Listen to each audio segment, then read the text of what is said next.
había subido al sistema.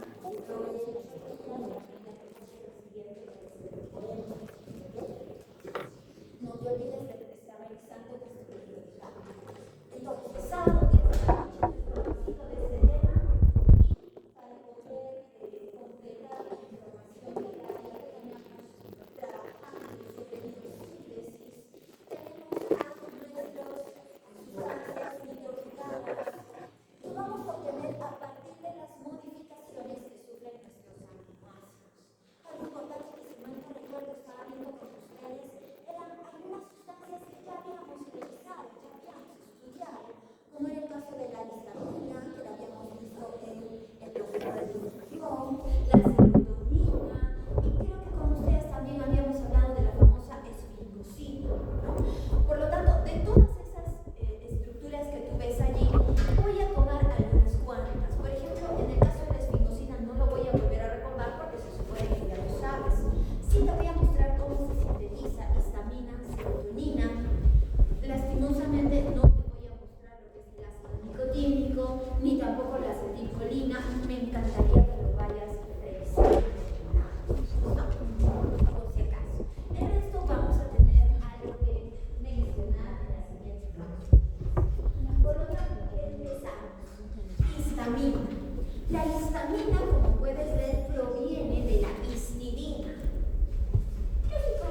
Están relacionadas sin nombre, pero ¿qué es lo que le sucede a la histidina para convertirse en histamina? Es una simple descarboxilación, catalizada por una enzima llamada histidina descarboxilasa.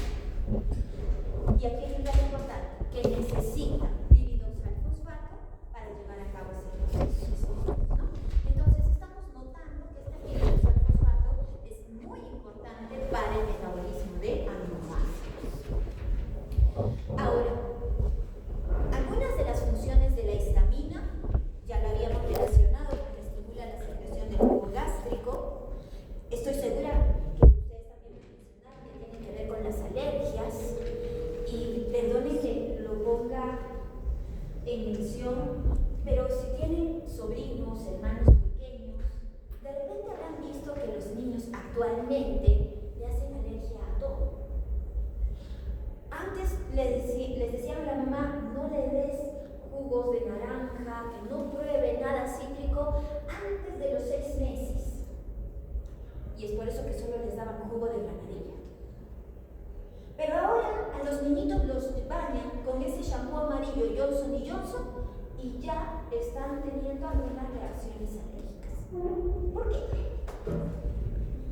¿Qué fue? ¿Dónde está el problema?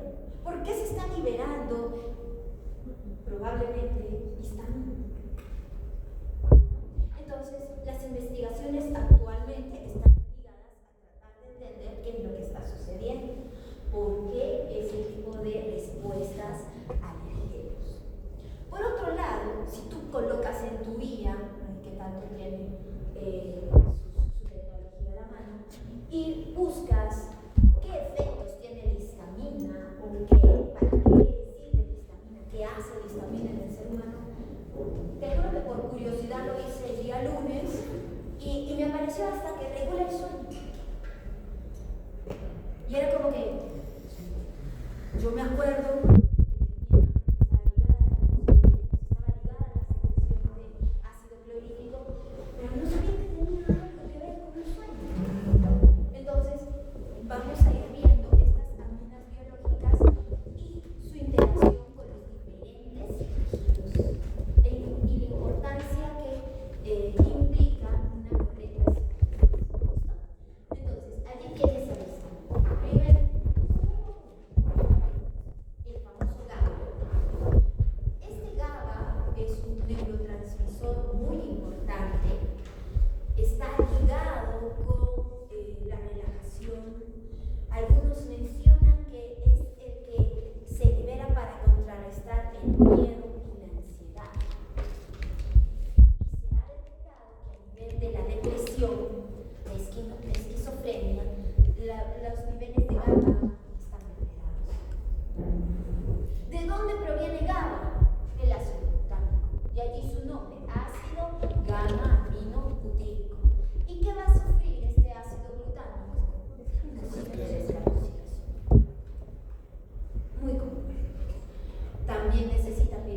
fosfato para que pueda trabajar esa enzima y principalmente, como lo puedes ver allí, se da su síntesis a nivel del sistema nervioso central.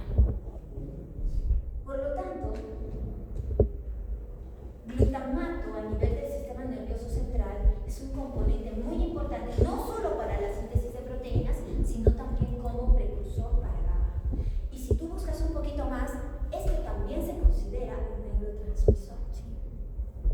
Ligado principalmente en exceso a el Parkinson. Entonces, allí ya tenemos importantes clínicas. La serotonina. Cuando nosotros hablamos de la serotonina, hablamos de otro neurotransmisor normalmente relacionado con la felicidad.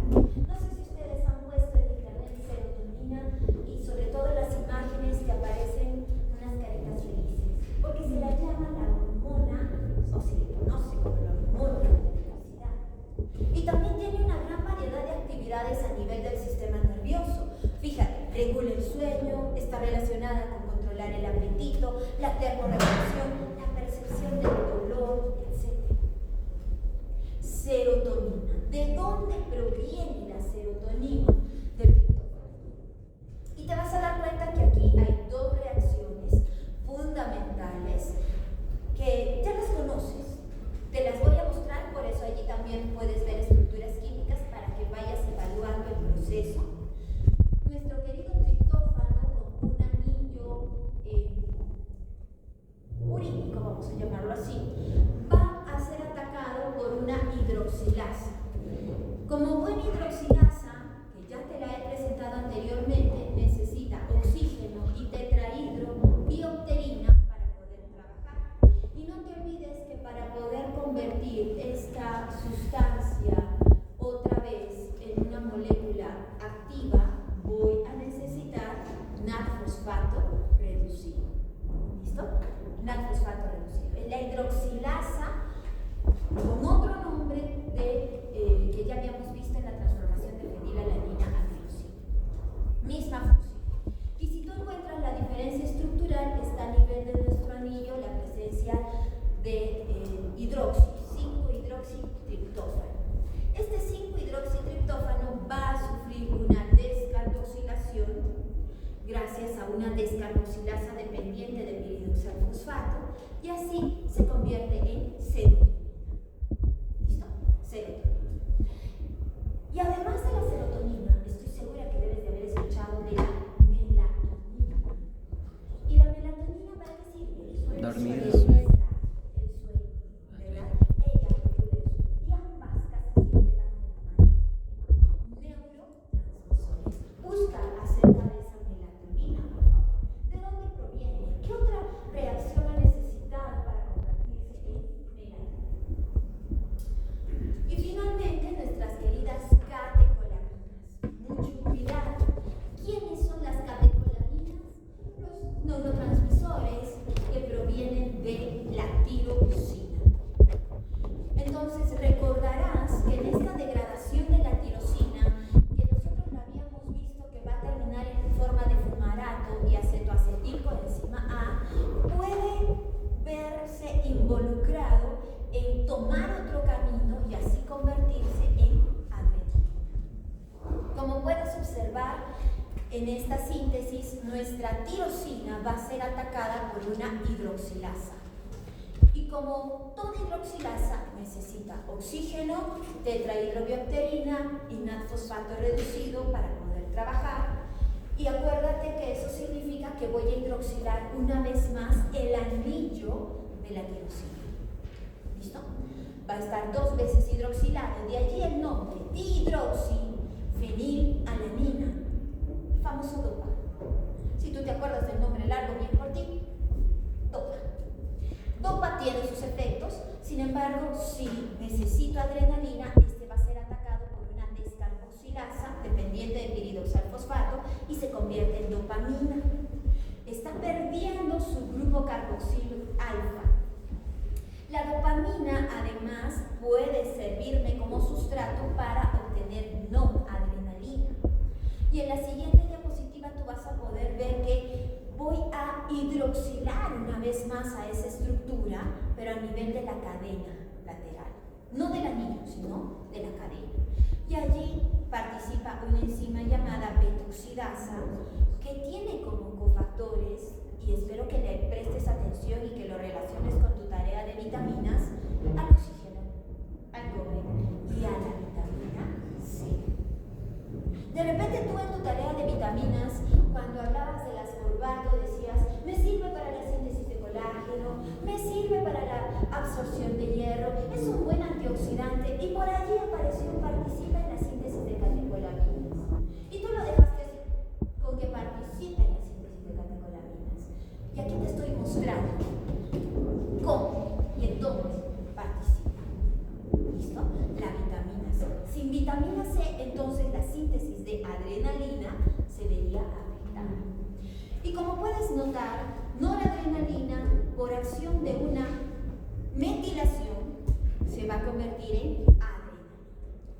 Allí te voy a mostrar cómo ese grupo amino proveniente del aminoácido se va a metilar gracias a la presencia del SAM, molécula que ya aquí lo ves, para que no sea yo la única que huele solita en ese proceso de transformación, sino que me acompañes en cada una de las reacciones. Te había dicho que participa una hidroxilasa y fíjate lo que le sucede a nuestro anillo. 2 veces hidroxilado. Luego, este dopa liberado va a ser atacado por la descarboxilasa y se convierte en dopamina. La dopamina va a ser atacada por la beta-oxidasa o beta-hidroxilasa con la participación importante del ascorbato y va a hidroxilarse la cadena lateral. Y finalmente viene la metiltransferasa con la participación de S-adenosilmetionina, y fíjate dónde me pega el grupo metil, en el amino, ¿no?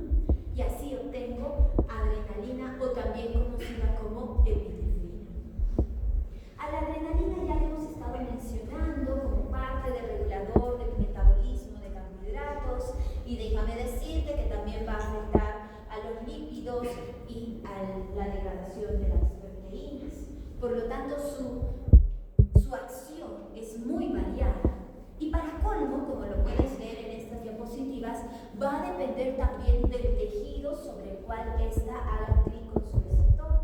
Porque en algunos tejidos, por ejemplo, pueden ser usados como vasoconstrictores, mientras que en otros como vasodilatadores, acción totalmente contraria.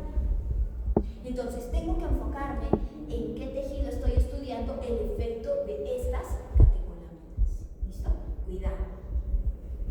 Otras sustancias, la creatina y la creatinina. Estoy segura que has escuchado acerca de la creatina, sobre todo si estás ligado al ejercicio, al gimnasio, a mejorar esa construcción de la masa muscular. ¿Por qué? Porque la creatina me sirve como almacenamiento de energía. Cuando yo hablo de almacenamiento de energía, realmente lo que hablo es que puede almacenar, puede atrapar grupos fosfato, que luego se los puede entregar al ADP y así volver a obtener ATP. ¿Estamos?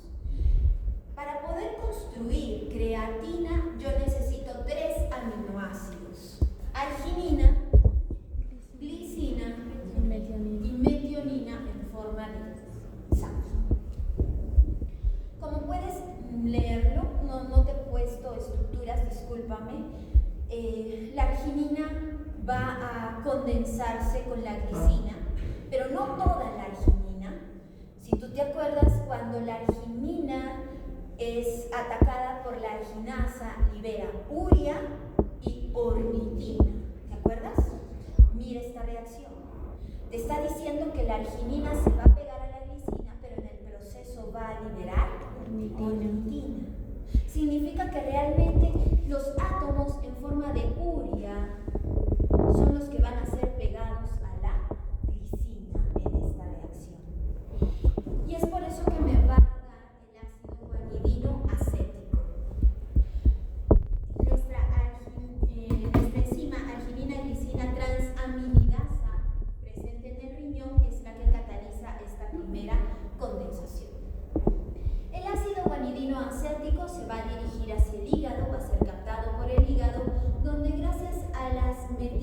transferasas, con la participación de SAM, voy a crear la creatina. Esta creatina sale del hígado y es captada por el músculo, y en el músculo va a ser atacada por nuestra enzima creatina quinasa, la cual va a transferir el grupo fosfato del ATP hacia esta molécula y se va a formar creatina fosfato. Y es ella la molécula de almacenamiento energético.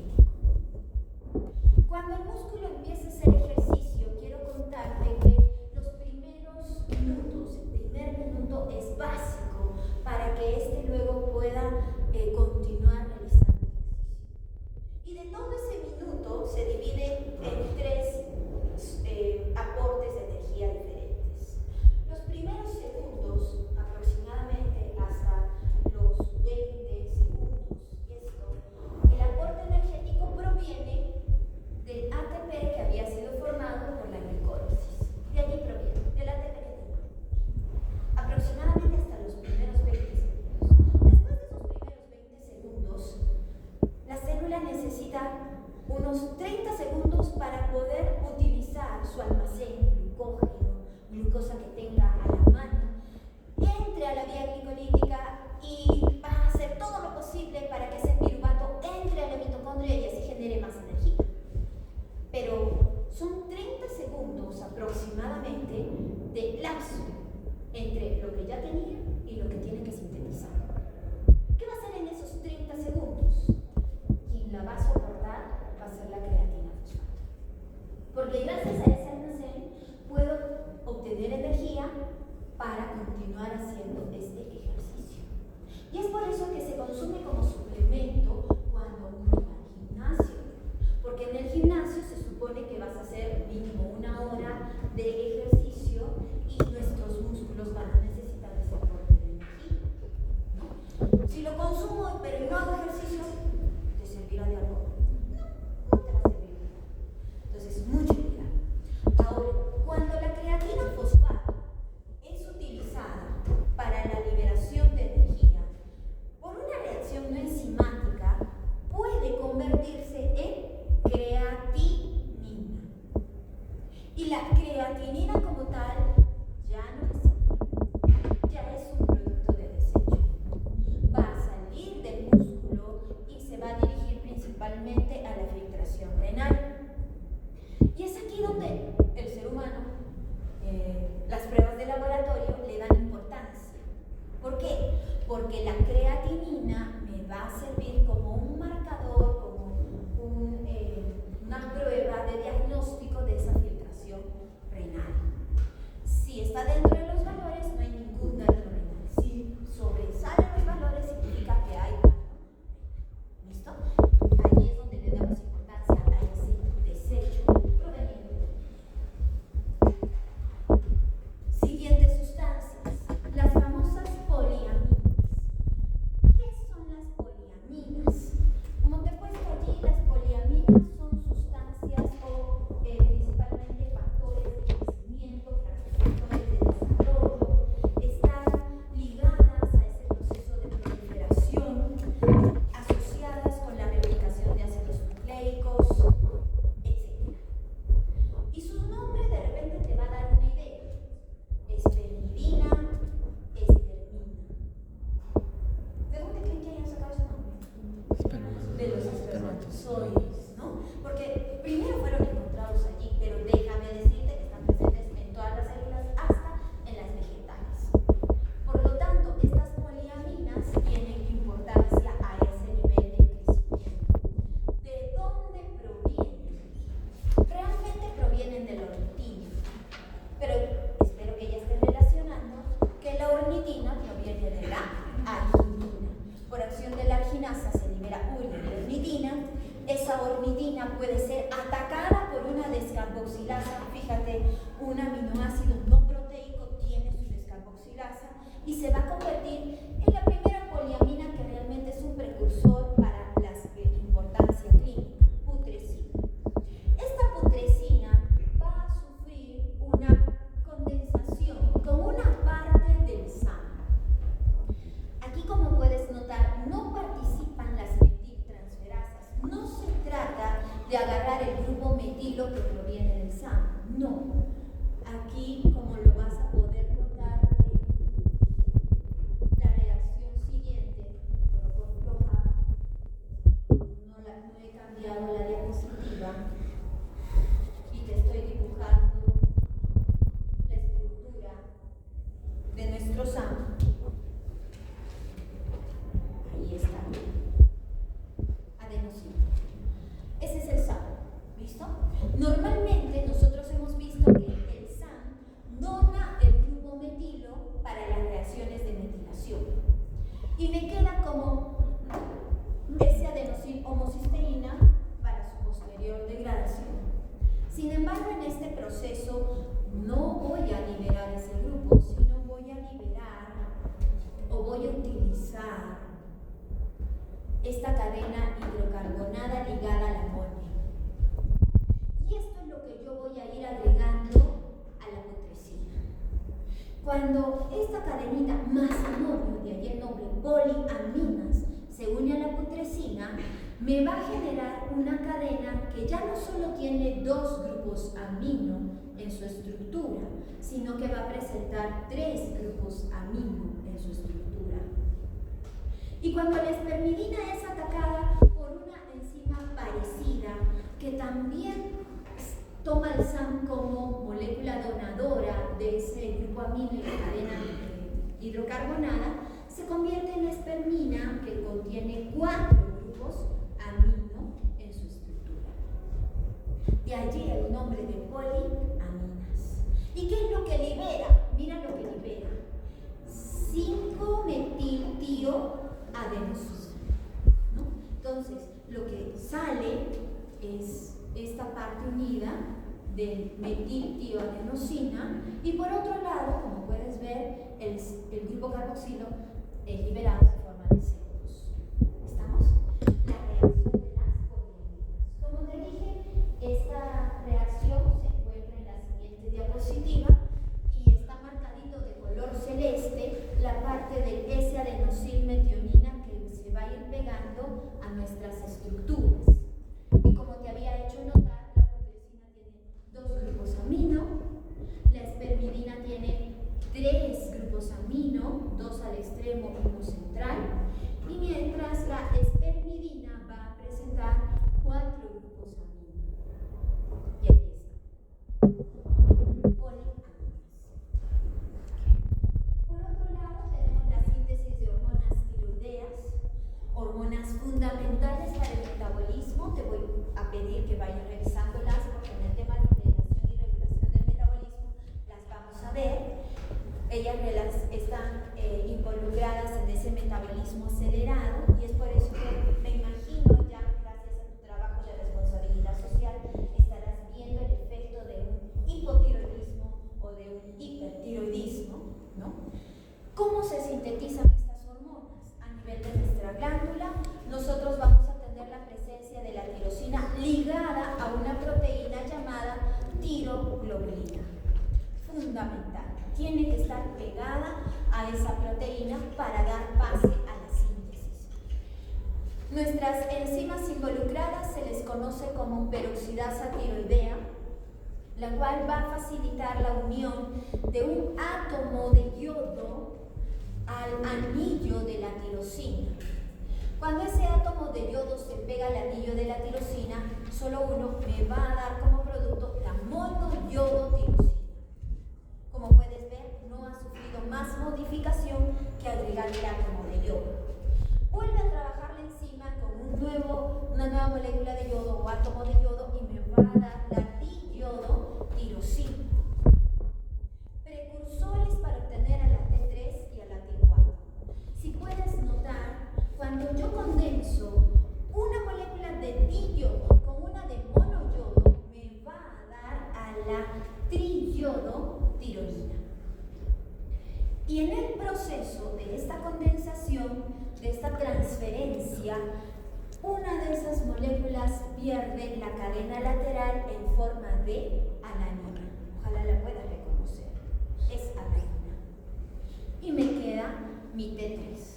Para la síntesis de la T4, sencillamente condenso 2 moléculas de diiodotirosina, se pierde la cadena lateral de una de ellas en forma de alanina y me queda una estructura de 4 iodos. De allí su nombre, la tirosina. Cada una de ellas son fundamentales, como les digo, para controlar el metabolismo. Y ya para terminar, reacción que habíamos visto en nuestro otro juego de diapositivas, la síntesis de melanina, pigmento de la piel. Como puedes notar, la tirosina, o también conocida como la tirosinasa, también conocida como tirosina hidroxilasa, va a formar dopa, sustancia que ya hemos visto en las catecolaminas, pero en esta reacción va a sufrir una oxidación. En vez de una descarboxilación, es atacada para convertirse en la dopaquinona. Esta dopaquinona luego pierde el CO2, el grupo carboxilo en forma de CO2, me va a dar una indolquinona, que esa indolquinona luego puede convertirse en el pigmento que le da valor a nuestra piel. Síntesis de carbohidratos. Y ya para terminar, temas que vamos a ver más adelante, por ejemplo, en el caso del grupo hemo, que es el siguiente que vamos a tocar, quiero que veas cómo la presencia de nuestro aminoácido más pequeñito es fundamental para la construcción de este grupo prostético. Nos dice que la glicina más succinilcoenzima A proveniente del intermediario del ciclo de Krebs o por la degradación de algunos de nuestros aminoácidos, si te acuerdas eran 4 aminoácidos que se podían convertir en succinilcoenzima A, me va a dar un intermediario muy importante llamado ácido delta-aminolenolínico. Para poder formar este anillo tetrapirrólico, yo voy a necesitar 8 alas. 8. ¿Por qué 8? Porque cada 2 me va a formar un porfobilinógeno. Y profesora, ¿qué rayos es un porfobilinógeno? Un porfobilinógeno es un pirrol. En resumidas cuentas, si 2 alas me forman un pirrol y yo necesito 4 para el grupo hemo, entonces voy a necesitar 8 alas. Y allí la importancia de nuestros aminoácidos. ¿Listo? Y allí tienes a tu grupo hemo. He dejado para el final a nuestras bases nitrogenadas porque también es un tema que vamos a tocar después.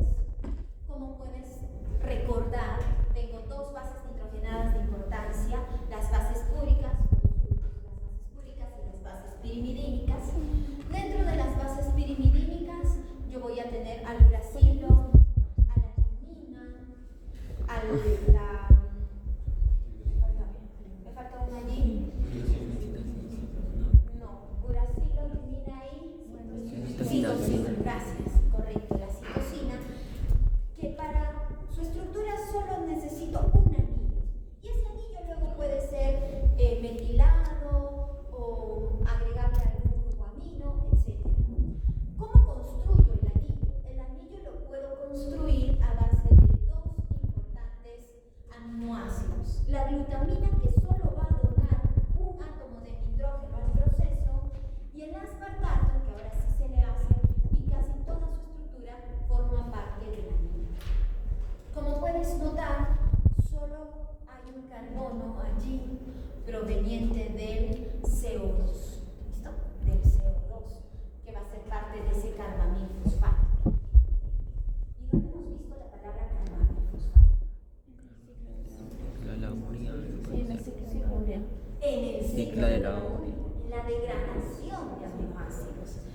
Y si tú te acuerdas, para formar carbamilfosfato en el ciclo de la urea, yo necesitaba CO2 y amonio líquido. Para la síntesis de nuestra base pirimidínica, yo necesito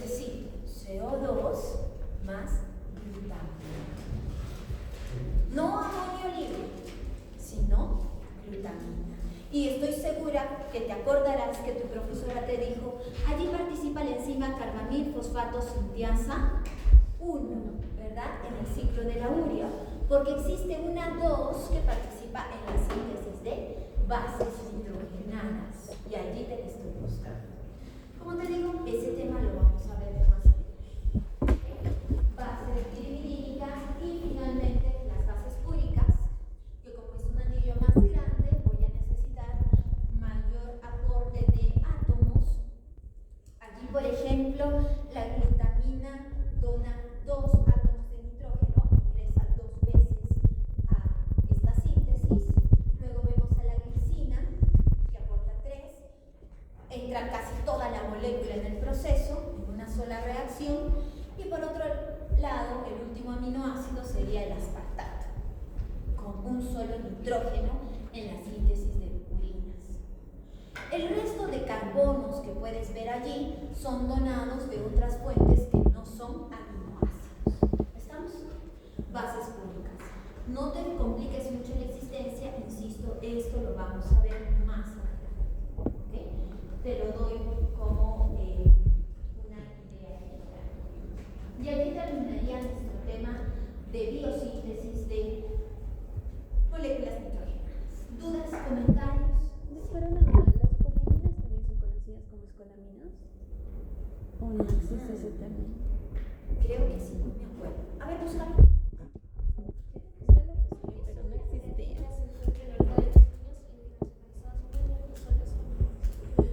Ok, en este tema de la creatina, ¿no? Tenemos que considerar que el producto desecho es creatinina y siempre va a aparecer. Sin embargo, en ciertas condiciones fisiológicas pueden aparecer las dos moléculas. La creatina a nivel de los niños, me dices, ¿verdad? Están en pleno desarrollo. ¿Y en el caso de las embarazadas? Me imagino que por los cambios hormonales y también de ciertos tejidos podría estar ligado por allí. Podría estar ligado.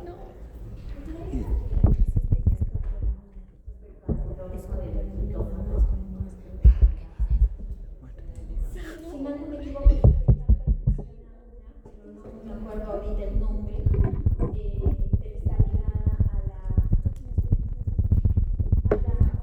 de intermediarios, no me acuerdo cómo se llama, pero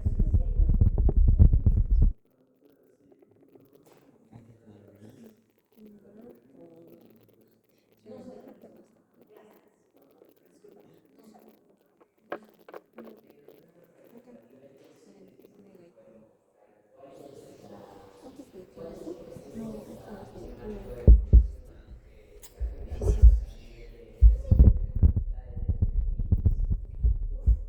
Aquí tenemos todas las enzimas involucradas a nivel de porfirias, excepto a la alisocrasa. Todas las demás, si es que presentan deficiencia, pueden estar ligadas a algún tipo de resistencia, sea cutánea o hepática. O pueden así estar clasificadas en las eritropoyetías y las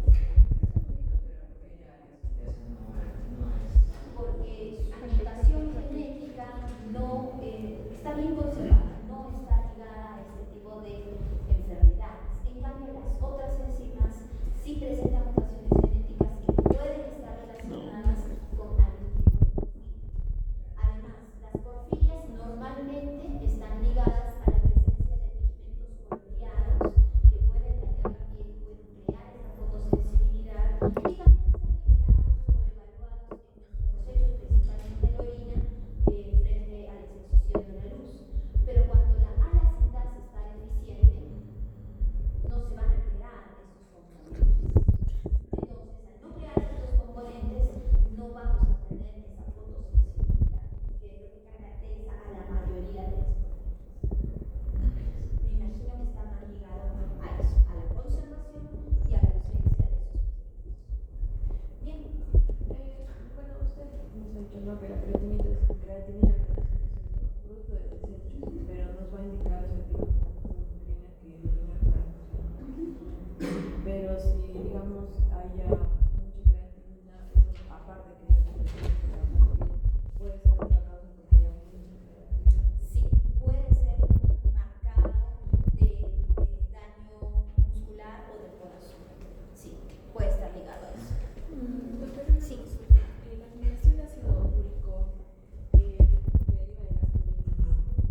Ujú. Pero, ¿por qué llegarían a la acumulación de este ácido úrico?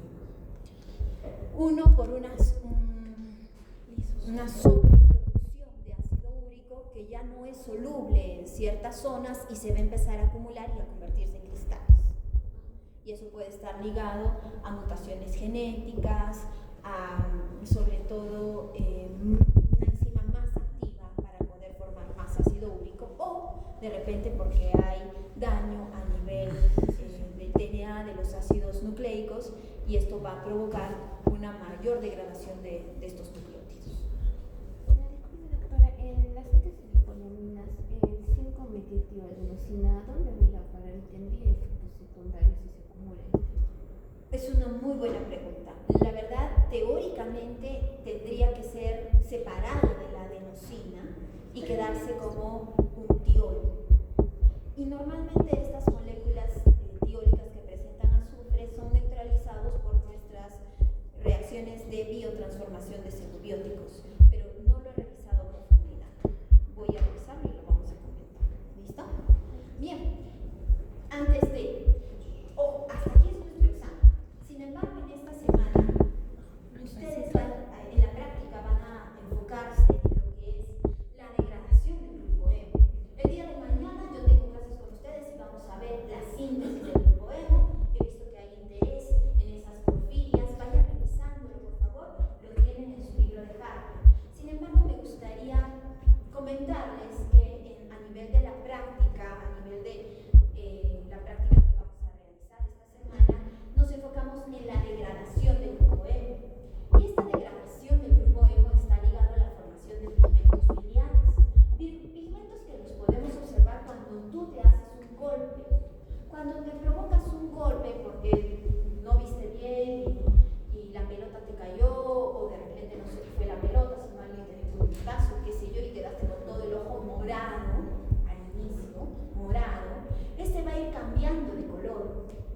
Aparece un verde y luego se transforma en amarillo. ¿Por qué? Por esa destrucción de nuestro grupo hemo. Y hay allí 3 enzimas muy importantes, de las cuales, sobre todo, la UDP-glucoroniltransferasa está ligada a síntomas. En el protocolo que te deben de haber entregado, por favor, lee acerca de sus síntomas. El de Krishnaja tipo 1, 2, el de Dupin-Johnson, etc. Léelos. Por favor, empápate de esa información. ¿Por qué? Porque van a ser muy comunes en nuestra práctica clínica. No es cosa de que solo hay una persona en 1.000.000, sino que esta acumulación de bilirrubina es muy común. Y una de ellas es algo natural, principalmente en los recién nacidos. Espero que vayas pensando por qué. Y no solo identificando la enfermedad, sino también dando posibles tratamientos. Así que léelo para que a nivel de la práctica tú ya vayas teniendo en cuenta estos datos, y de paso para mañana, para que sea más sencillo ir avanzando con esta parte. ¿Listo? Como ya te he comentado, además de este metabolismo del grupo hemo, tenemos que ver el metabolismo de nuestras bases nitrogenadas, que son 2, y finalmente tenemos que hablar de la integración y regulación del metabolismo. Mientras más rápido lo hagamos, entonces vamos a tener el tiempo exacto para poder terminar nuestra fase. ¿Listo? Te invito a las personas que me han participado.